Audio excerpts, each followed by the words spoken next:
So, without further ado, let's go forward to Alex Radford, my lawyer in Spain, and he will take you through his presentation. Thank you.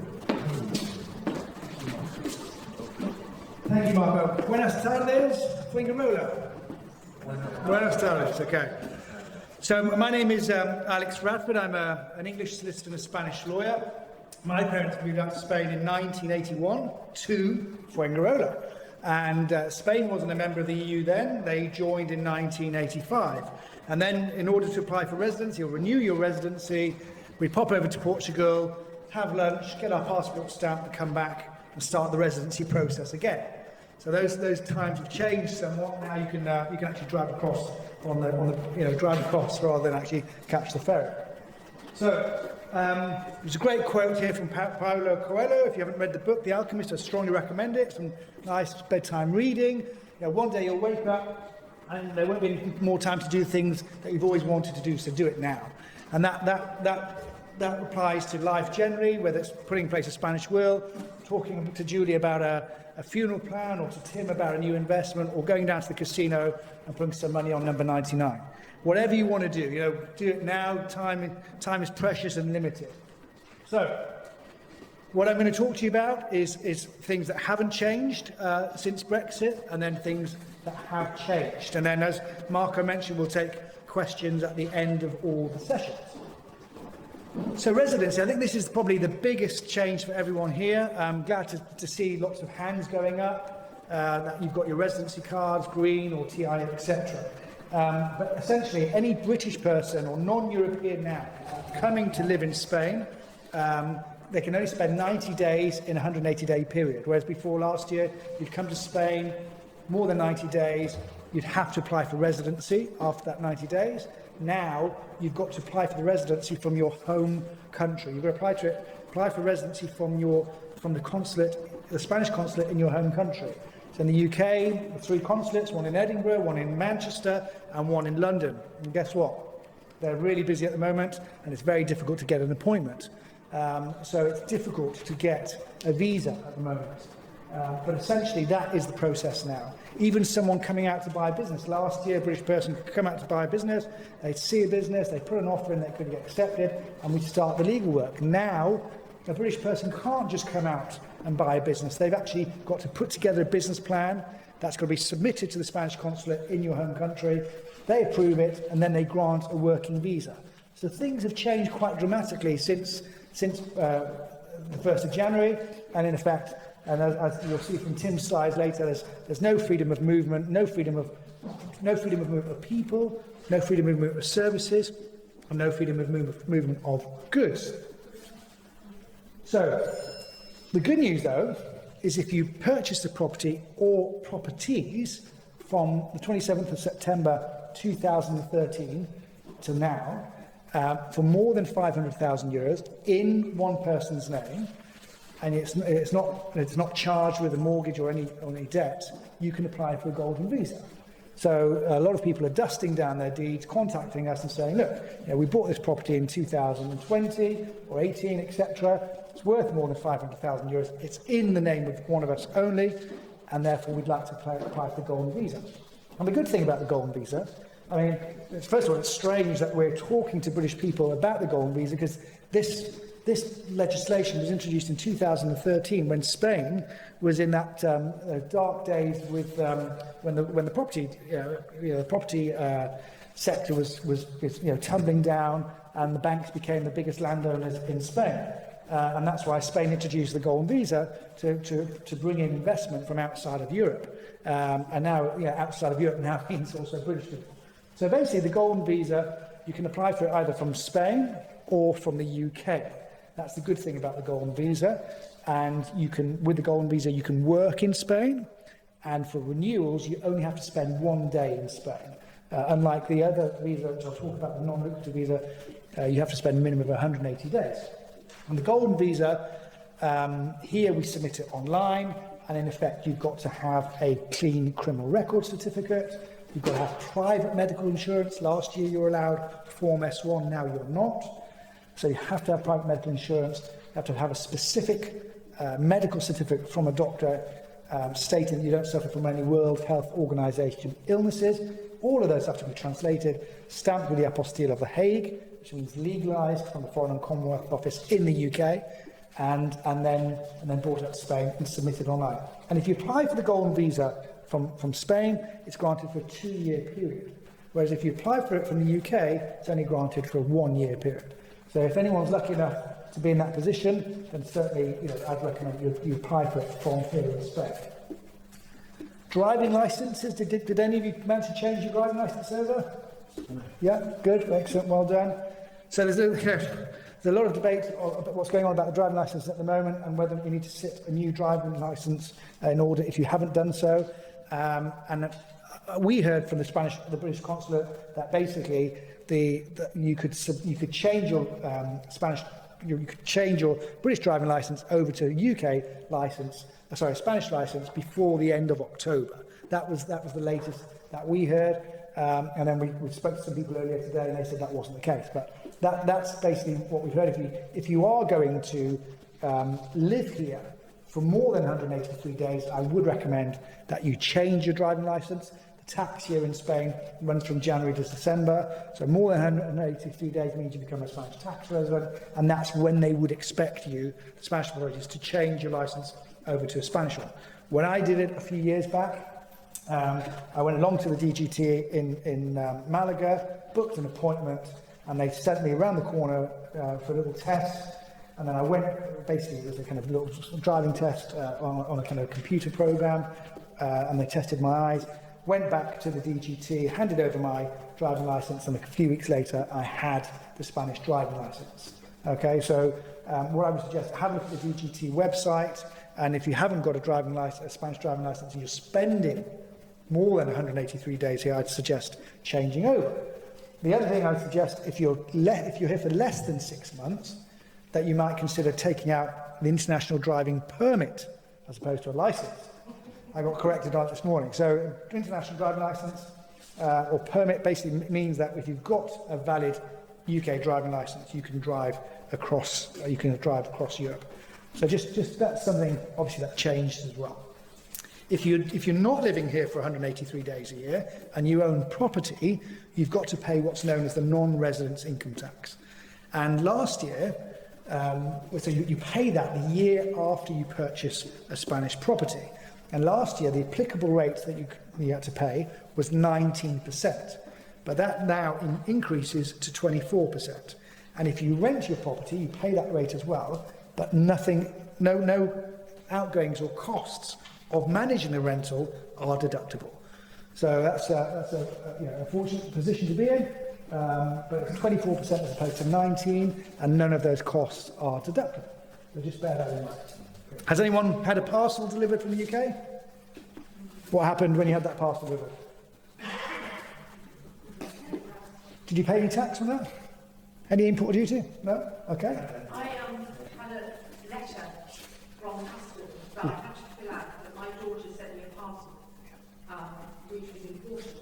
And I had a letter that I had to fill out to customs, send it back to them. I didn't bother. Right. I couldn't bother because I was actually paying so much money for it. Right, okay. And I got on Amazon and did that. Yeah. I'll just come back to your driving licence topic. I went online last week to the DGT in Malaga, and there's no option to convert English licence now. There's no option at all? Right, okay. Yeah, right. well. You found as well? Can't select the country. Right. The UK is not actually on the job. Right. The appointment, you can't make an appointment. So I was aware that it was certainly difficult to get appointments, and what we've come across on the residency side, as well as we stopped doing the driving licences because it became incredibly difficult and administratively cumbersome, and basically you've got to go down almost on a daily basis to the DGT and buy an appointment. Or kind of, they only issue a certain amount of appointments. And what we've come across, and this is in some other areas of Spain, is that kind of former policemen are buying all those appointments and then selling them on. So I would suggest going down to the DGT, and you'll see people hanging around outside, and talk to them to see if they can help you get an appointment. Okay? But thank you for those comments. Whoops. So basically, on the import tax, what happened? I had the pleasure well, I said the pleasure, it was a pleasure, the experience of running the London Marathon 3 weeks ago. And around 5th of September, I received a letter or an email from them saying they were going to send me a kit bag so I could put my dry clothes in the kit bag and drop it off at the London Marathon station, so those nice dry clothes would be ready for me at the end of the race. And I did need them because it rained. And I got to the end, anyway, I got to London, didn't have the plastic bag, they gave me another plastic bag, but basically I had a letter through from the Spanish post office recently. I paid €10 thinking, wow, someone sent me a nice parcel, and it was a plastic bag from the London Marathon organisers, okay? So, and we have had clients who've sent us over powers of attorney. They've put in their value of €300 for the power of attorney because they paid that to the notary, and basically they ended up paying €100 tax on that. Okay, so just be aware if you're sending parcels out across Europe, then maybe change the value of the actual item. Okay, right. The good news, though, you've seen it in the UK headlines. You know, they've had issues regarding fuel. There's been fights on petrol courts. There's been a lack of lorry drivers, butchers, waiters, and bouncers is the latest. We haven't had any of those issues here in Spain, so that's all good news. But the lack of bouncers was quite interesting. So what hasn't changed? Well, basically, Spanish wills, powers of attorney, letters of wishes, residency, and buying property. And starting from the bottom, basically buying property, the process is exactly the same. The Andalusian government this year reduced the transfer tax on second-hand properties from 8% down to 7%, which is good news. They're kind of trying to bring some extra business into the property sector. And also they reduced stamp duty. So if you buy a brand new property, you pay VAT at 10%, and then you pay stamp duty at 1.2% as opposed to 1.5%. We don't know if that's going to be put back up to 8% in the beginning of the year, or the stamp duty at 1.5%. But actually, that applies into the end of the year, and I think it'll be a busy end of the year, certainly for anyone buying property. Spanish wills. If you haven't got one, but you have Spanish assets, I strongly recommend that you have a Spanish will. A Spanish will is a great document which you can sign in front of a notary. We prepare them in English and Spanish, sign them before the notary, and the notary holds on to the original and notifies the Central Wills Registry that a will has been signed. So that when someone dies, their heirs and beneficiaries with the death certificate go along to the civil registry, and the civil registry will issue what's known as a certificate of last wishes. And that certificate will confirm when that person signed a will and before what notary.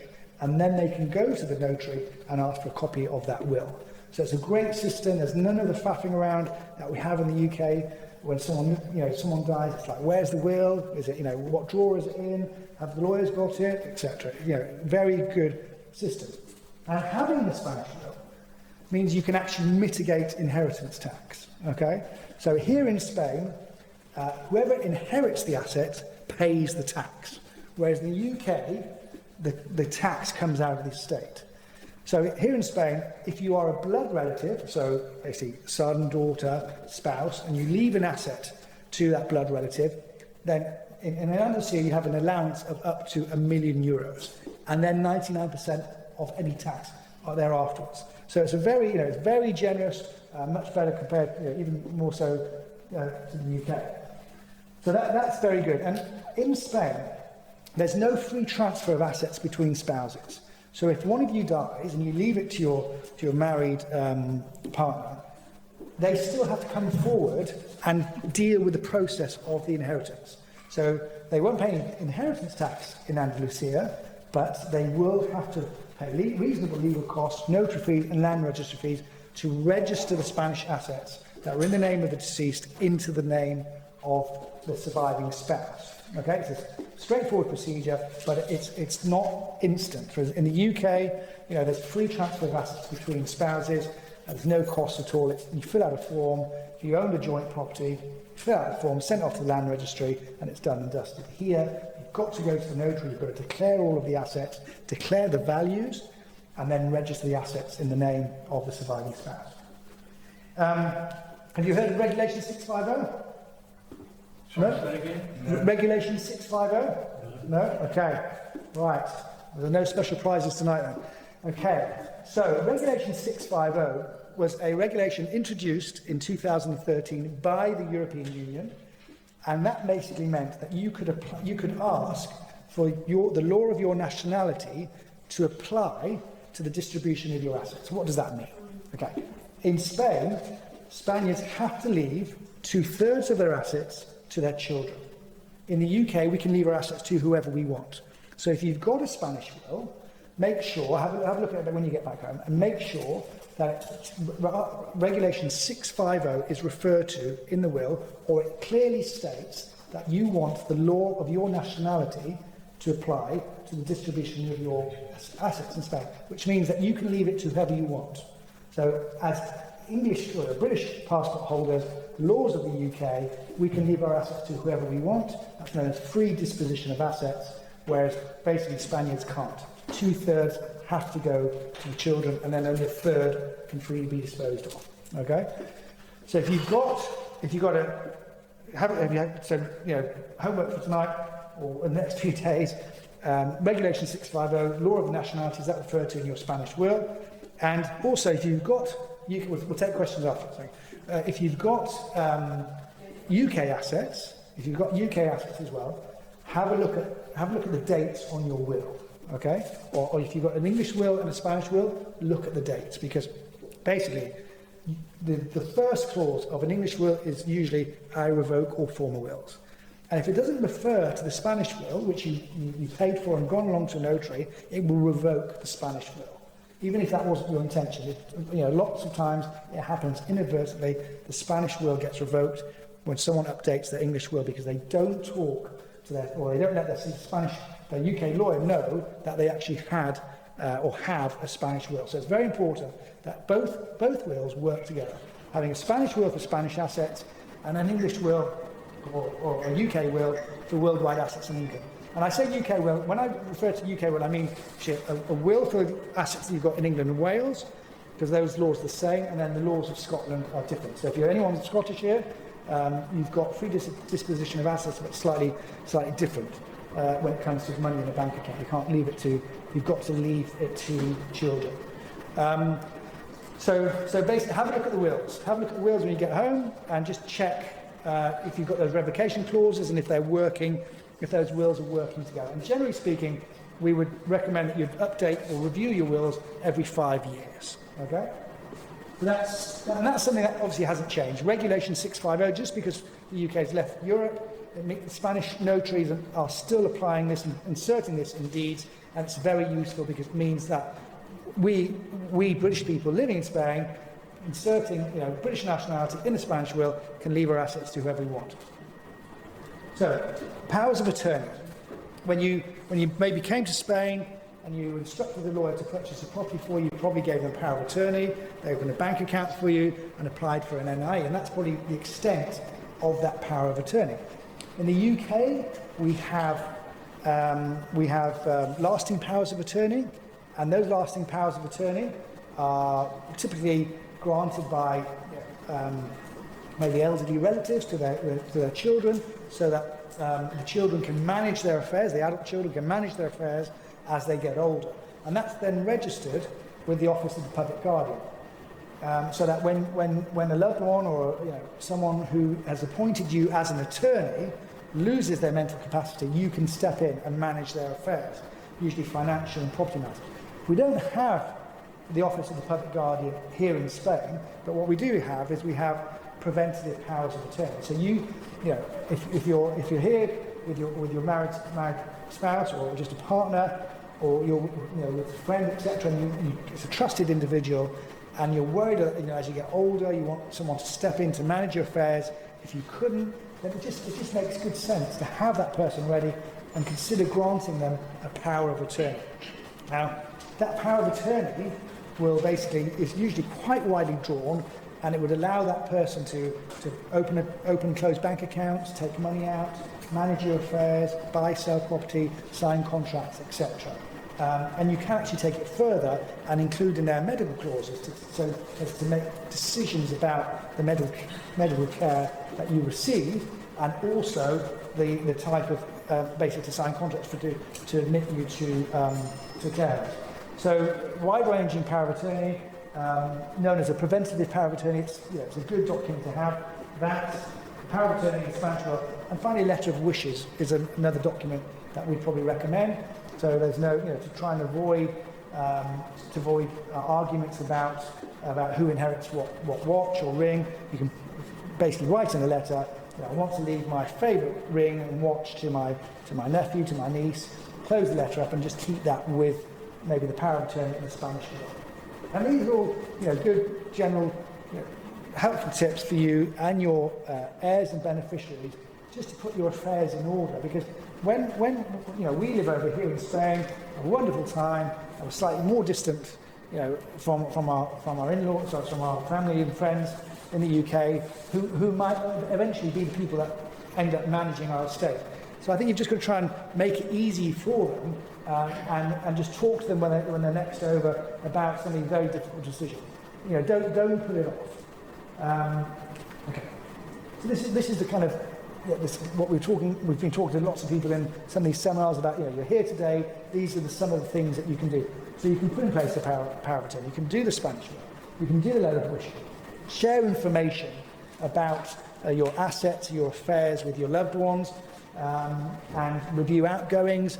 Lots of people have, we were talking to someone recently, they had about 5 or 6 bank accounts when really they only needed one. Why, do you need that many bank accounts? So just review your affairs and just make it simpler for your heirs and beneficiaries to take over.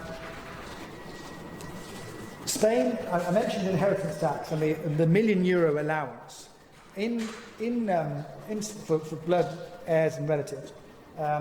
In Spain, if you leave your assets to a non-blood relative, the actual tax that they pay is double. It's kind of really quite punitive. So if you are living in sin, found a new partner, congratulations, but do consider getting married, because actually, if you leave your assets to a married spouse as opposed to an unmarried partner, they'll pay less inheritance tax if you're married, and a hell of a lot more if they're unmarried. Okay?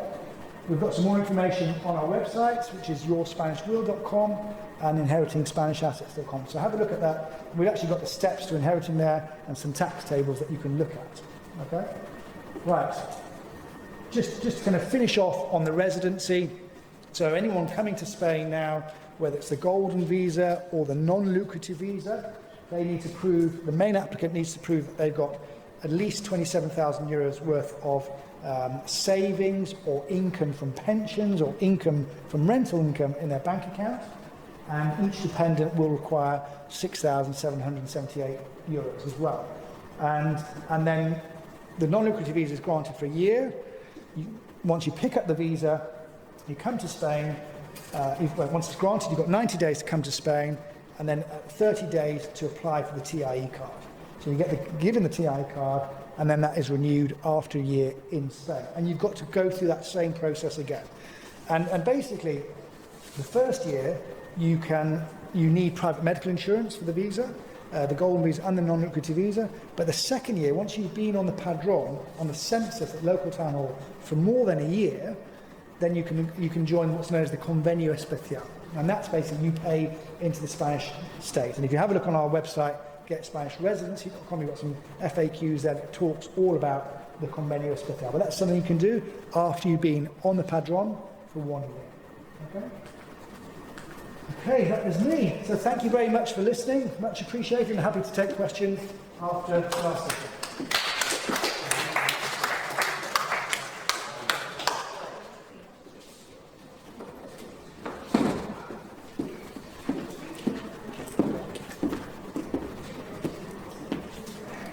Good evening. Hi, thank you for coming. My name is Ignacio Ortega.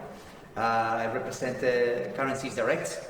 I don't know if you know the company Currencies Direct. We are a currency provider. We make international payments. Have you ever used a currency provider before? Probably yes. Okay, good. That helps. Right. So this is exactly what we do.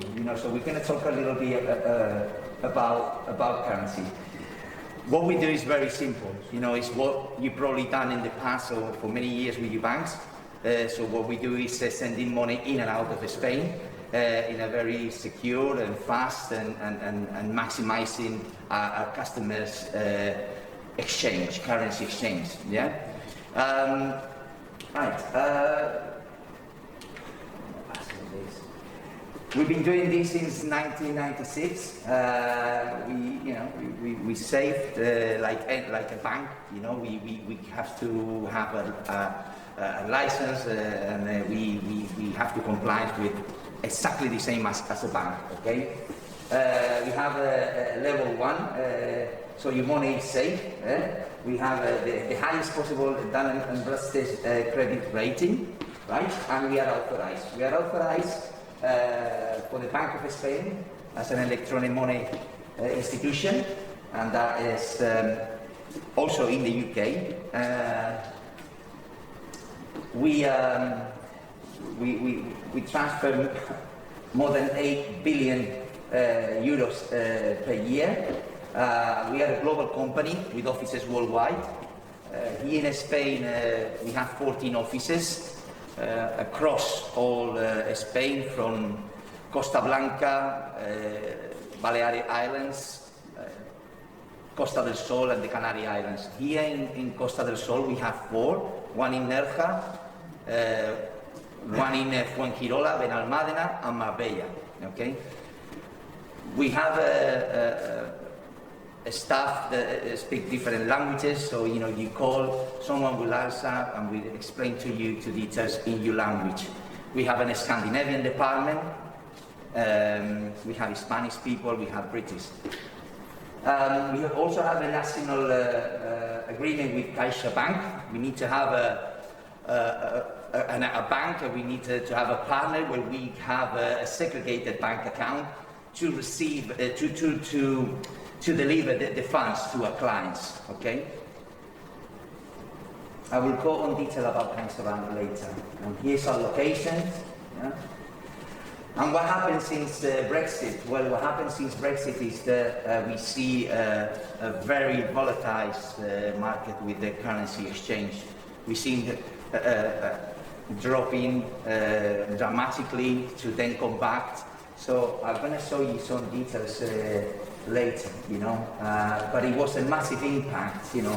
If you see in 2015 where we have where we were trading at 140.42, yeah, and then in 2016 at 131.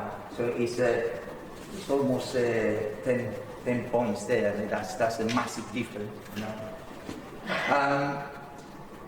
There are some stats here that, you know, it tells you how important it is to, you know, if you are transferring money to speak with an expert, to see where we are, to see, we always read in the market, we always know more or less what could happen, you know, so it's important for that.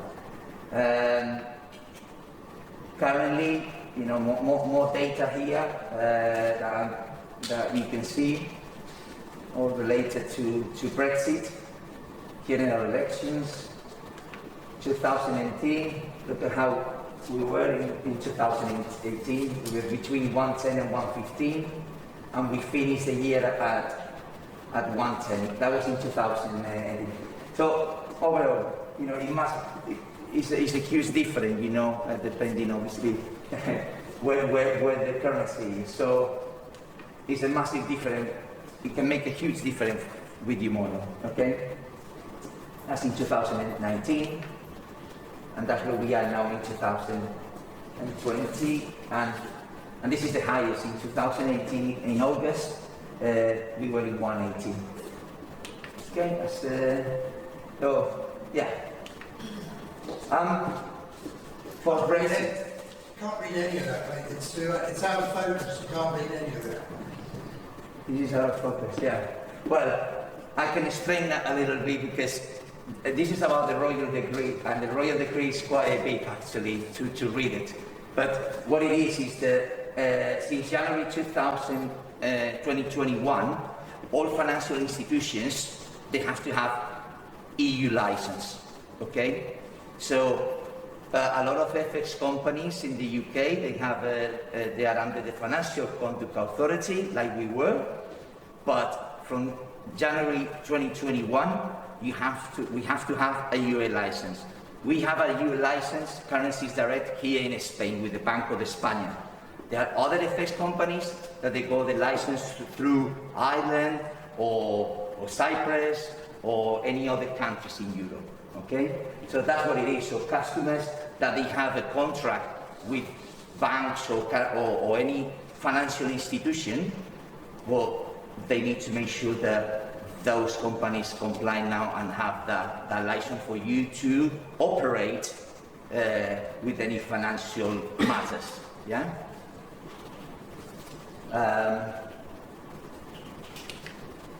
Okay. This is the Spanish Royal Decree. Yeah? This is what we were talking about. So once again, any FX company, this is our case, has to have a European bank license. Okay. Our services. What we do is we have different services. As I said, we like a bank. We transfer money, very simple. But what we offer is different services. You can buy currency on a spot, so you can speak with the dealer and buy the currency that you need, and we give you a contract and we release the funds wherever you want. That is on a spot, on the day. Yeah. We have forward contract. This is something that you can book it today and pay it within a year, okay, in different payments.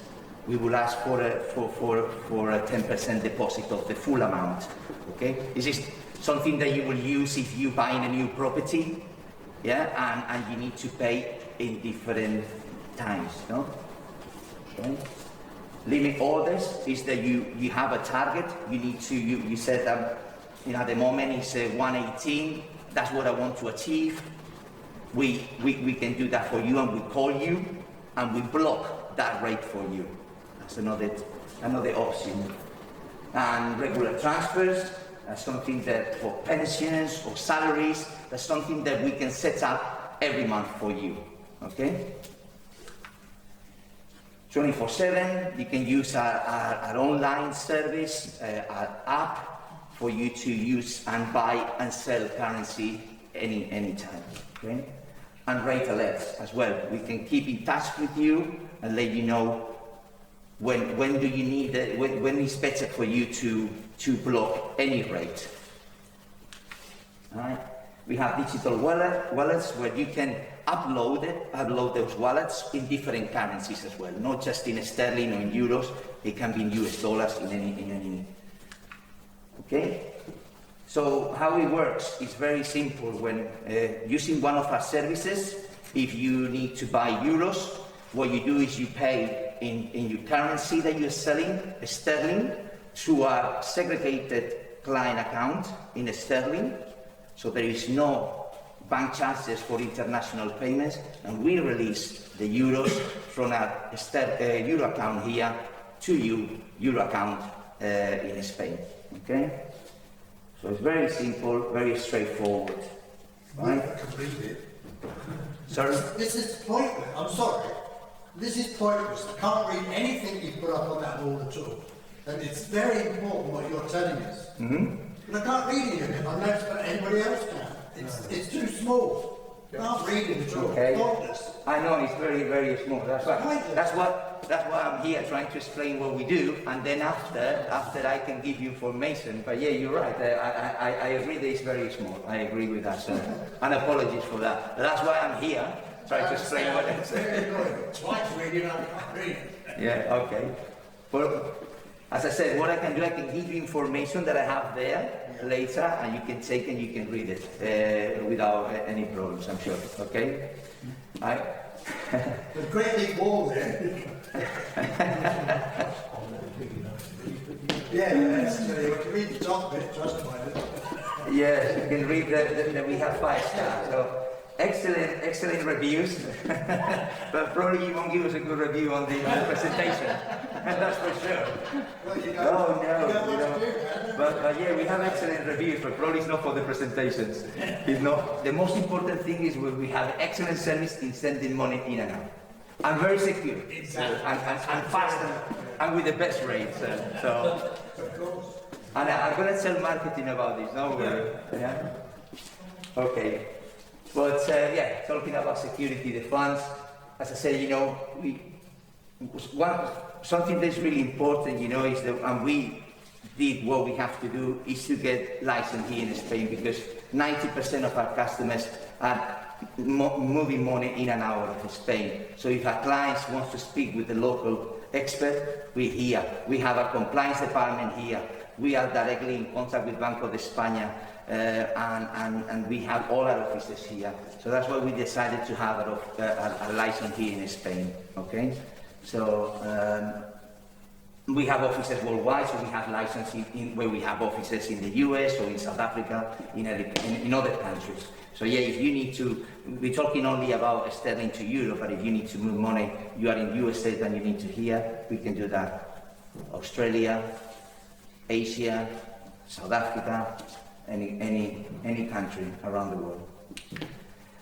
Okay, well, thank you for listening. Apologies.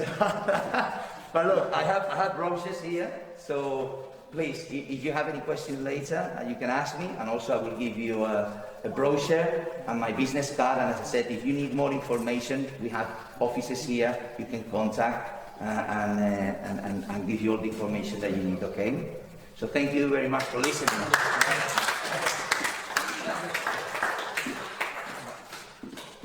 Yeah, there may be some more slides that you find difficult to read. Just one second. Can I just ask one thing, please? If you're not using this mic, can you move it because it's blocking the screen? It's recording for the people that can be here. See through the mic. No problem, we can move it here.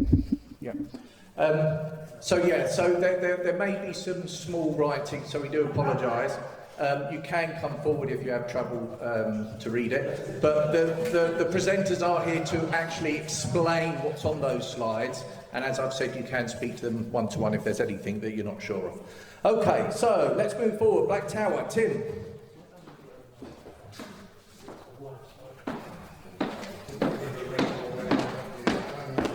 There we go. Yeah, clicker. Yeah. Okay. Big enough?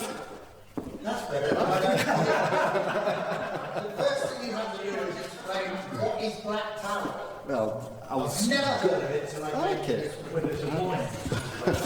It is a wine, That's actually. really interesting. And a client of mine gave me a few bottles of that one. So, okay, financial management group. My name is Tim Govertz. I'm here representing Black Tower. I'm here together with Lucia Melgarejo, who's at the back of the room here. And yeah, who is Black Tower? You'll notice my funny accent. I'm from Belgium myself. Black Tower, originally a very British company. Head office is still in Leatherhead in southeast of the UK. That's my name there. I look after the office here in Mijas. We're just up the road, literally 5 minutes from here. We used to be in Nueva Andalucía on the other side of Marbella for 15 years. But last year, in full COVID times, we moved to Centro Idea, for those who know it. It's a business center, commercial center between Fuengirola and Mijas, just next to the toll road. Very convenient, plenty of parking space there. And Lucia Malgarejo, one of our 8 international financial advisors that we have at the office. So, who we are? We've been around for 35 years, celebrated our 35th anniversary this year. Established in the UK in 1986 by John Westwood, who's still there. And in the meantime, around the millennium, just before the millennium, we expanded into mainland Europe.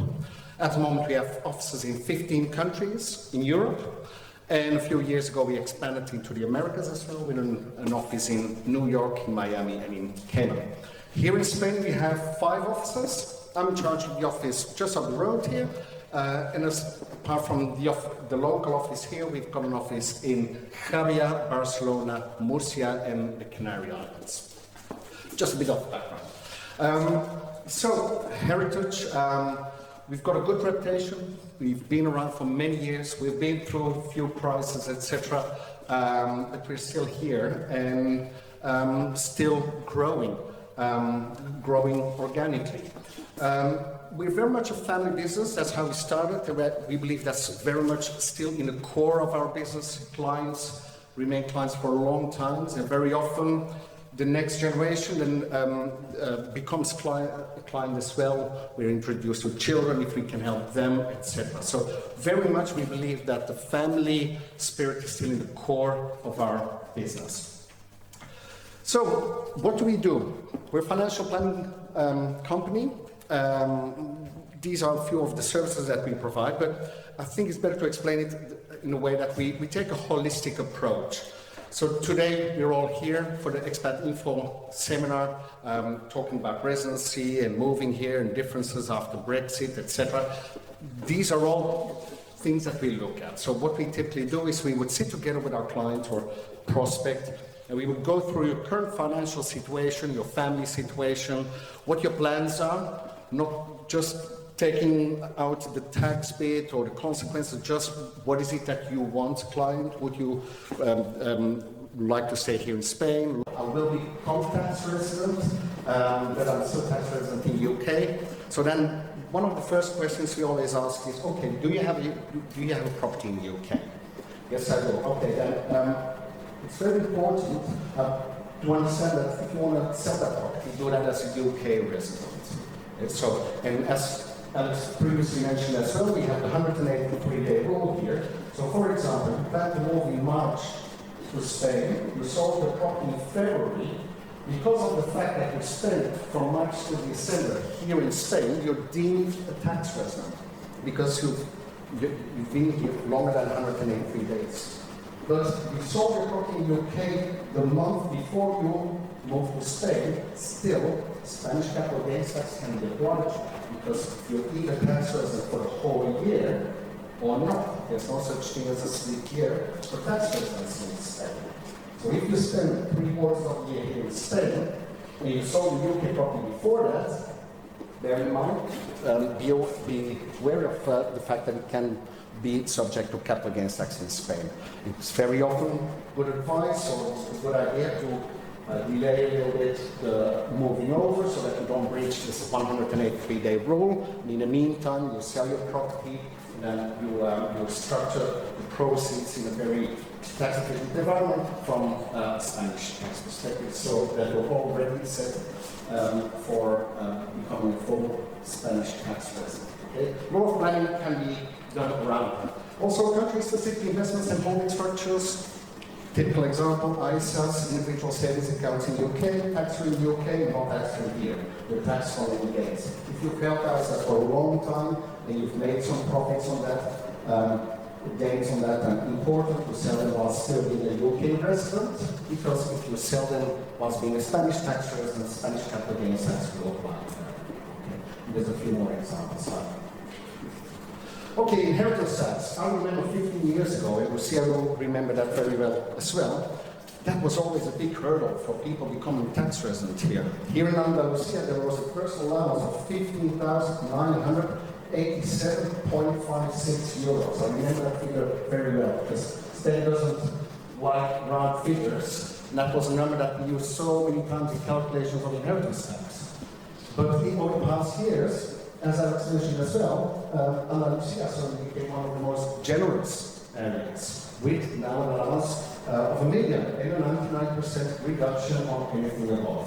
For group each groups 1 and 2, basically that means for spouses, children, parents, etc. So the relatives. So there's quite some regional differences within Spain. Andalusia, very generous. Bear in mind that can mean that you still have an inheritance tax liability in the UK if you are British. Why? Because there is a double taxation agreement between Spain and the UK, but it does not cover inheritance tax. Because inheritance tax in the UK depends on your domicile. It's very difficult use your UK domicile. Okay? So very important. UK national selects myself by on the road by assets, although you have been a Spanish tax resident for many years. Wealth tax was reintroduced a few years ago. There's approximately 1 million allowance as well. That's for each. Okay? So if you're a couple, that means that you jointly have an allowance of around 2 million. You each have an allowance of 300,000 for your main residence. That means 600,000 between you, but you need to have lived in that property for 3 years. Okay. Now you each have a 700,000 personal allowance. There's a number of exemptions there. There's, for example, exemptions for family businesses. There's exemptions for certain pension funds as well. So, but above the allowance, these are the rates. So they have come down slightly over the past year again, as you will see. That so anything starting above the allowance for the first 167, 129, before we don't like round figures here, starts at 0.2%. So, key message. Take off your British or foreign glasses, and I apologize for the picture there. And it's what I tell my clients always. You need to take off your home glasses, put on your Spanish glasses, and have a look at your assets through Spanish tax glasses to make sure that your overall health is set up in the most efficient way. And if not, then there's things that can be done. So, things to check. This is currency predominantly for the Brits, I would imagine. Currency, if you're living in Euroland, and you're spending in Euroland, it makes sense to have the largest portion of your holding also in euros. Otherwise, you always have that extra additional layer of risk in your assets that you're in. Okay? UK investments, we're checking now. How is that looked at now post-Brexit? Because investments are not part of, they might be outside the EU. Diversification, again, if you move over to Spain, you're coming from the UK, what you find is very often people have in their pension funds, in their investment portfolio, very strong focus on UK-based assets, and as good or as bad as they may be, you might want to diversify a bit more across other countries. Tax planning, think of glasses again, there's puzzles that can be done, and pensions, you build up wealth in pensions, then how it is taxed, and are they still the best place? I'll come to that in a minute. So, change, what could be changed? These are a few examples of things that we discuss with our clients. So, as I mentioned, diversify from sterling to euro if you're living in Euroland, or at least proportionally. Ignacio can assist you with that, of course. Also, new charges applied by banks.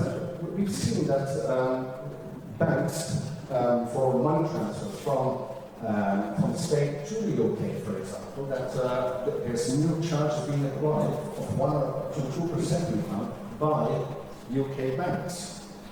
UK investments, ISAs, very tax efficient vehicle in the UK, taxable in Spain.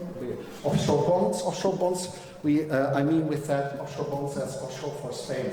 So not EU bonds. We come across Isle of Man is a very popular jurisdiction to have investments, but from a tax perspective, they're very punitive because Spanish tax authorities don't like those, in their eyes, dodgy jurisdictions, grey jurisdictions that historically have banking secrecy, no tax source, etc. So also offshore bonds in that respect have probably a better place in an EU-based investment bond. Diversification, I touched on the UK focused funds, but also UK-based funds. All this has to do with EU regulation. If you're non-UK resident and you're now an EU resident, then you should have EU-compliant investments according to the European regulator. These EU-based investments, EU-compliant investments, they attract, in many cases, tax benefits from the Spanish tax authorities. Because they're EU compliant, they are Spanish compliant, and automatic reporting happens. Now that investments in the UK are outside the scope of the EU regulator, they are very often, they don't benefit from, say, taxation as such. These are things that need to be looked at. Tax planning in UK property, I've touched already a few times on that. It's a big thing because well, I'm not an expert, but I heard from clients that had properties in the southeast of the UK that property prices have risen significantly in the last years, and definitely last decade. So sometimes we hear about gains on property that are really very large. If that suddenly becomes taxable, that can make a major difference, because if you're a Spanish resident selling UK property, by definition, it cannot be your main residence, because you're resident here. That's why it's taxable. Pensions, well, again, an area that we always discuss with our clients, because pensions fall under the EU free flow of capital rules in the EU. If you have private pensions or you have final salary pensions also, you have the possibility, it's called automatic option, to take that pension with you into the EU, for example. Pensions in the past were transferred to a lot of jurisdictions. People outside the EU could take them with them as well, but the government in the UK has now imposed, about 5 years ago, something called an overseas transfer charge, or OTC. Basically, if you live in Australia and you want to take your pension with you, that a charge of 25% would go to HMRC. So would that apply now that the UK is not part of the EU anymore? Not yet, but it could be, because when they implemented this overseas transfer charge, they wanted to do that to any pension transfer outside the UK. However, it was not allowed within the EU because it would go against the free flow of capital rules in the EU.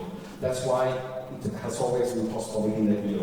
Now that they're not part of the EU anymore in the UK, we don't know. It's not on the table yet, but might be.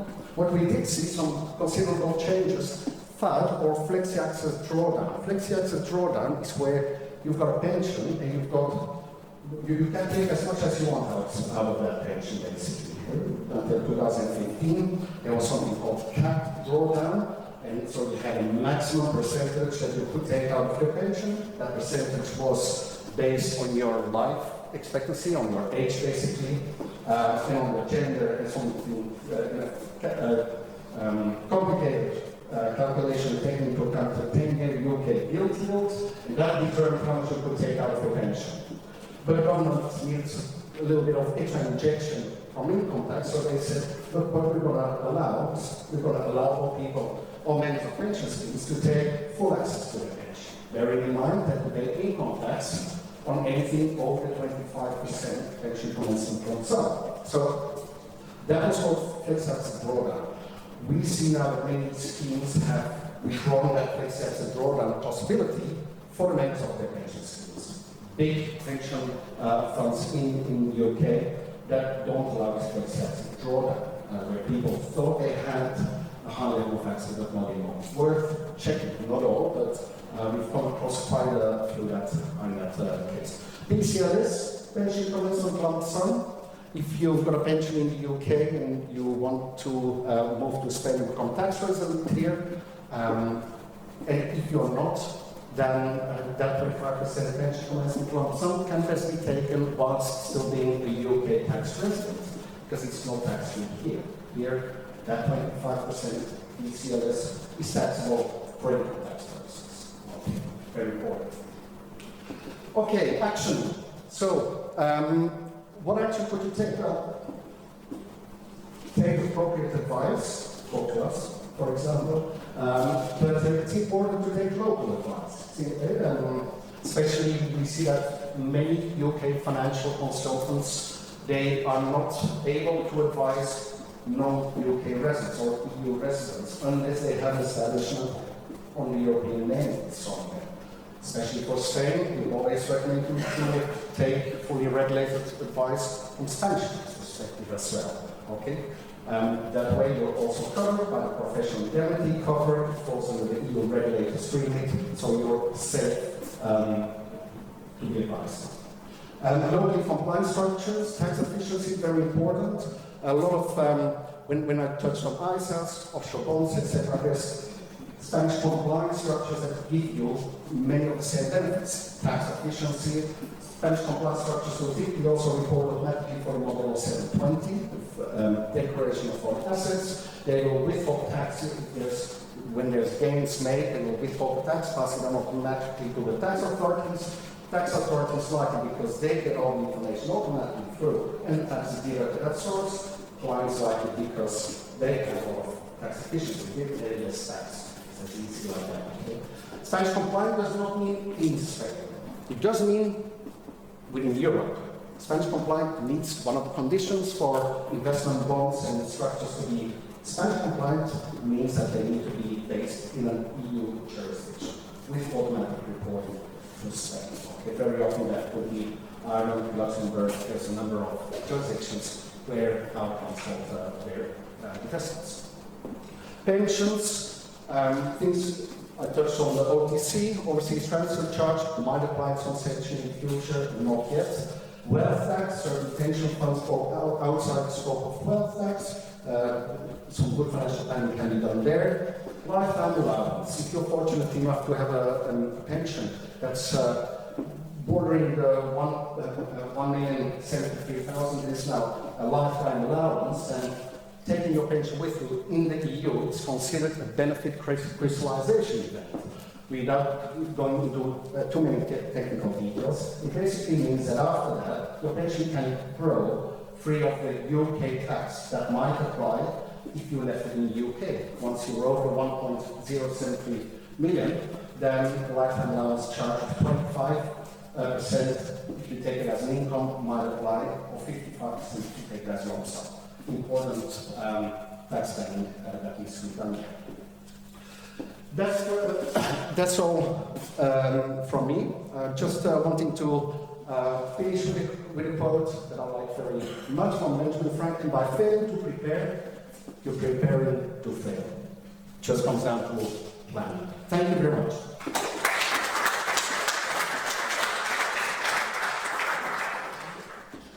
Okay, thank you, Tim.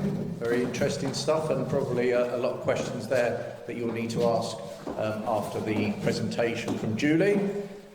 Nice to see you, Julie. Okay, there we go. Julie from Avalon. There we go. Hi, good morning everybody. My name's Julie and I'm going to be speaking today about funeral planning. I appreciate it's a subject that we don't like to think about and is often not spoke about, but I do have some important information for you today. I've been working for Avalon for just over 8 years now, and I spend a lot of my time helping and educating people on the Spanish funeral system. And my job this morning is to explain some of the differences and challenges that we will face out here in Spain and why having a funeral plan in place will alleviate it. So just out of interest, can I have a quick show of hands of all those people that have actually got their funeral plans or have actually thought about it? Perfect. Well, congratulations to those ones that have. People take funeral plans out for many reasons, and for those that are thinking about it, the reason I'm here today is to explain and to keep my presentation really brief this morning and as not to bore you all to death. I've picked the 3 key reasons why. So 3 important reasons to plan your funeral here in Spain is 1, the timings.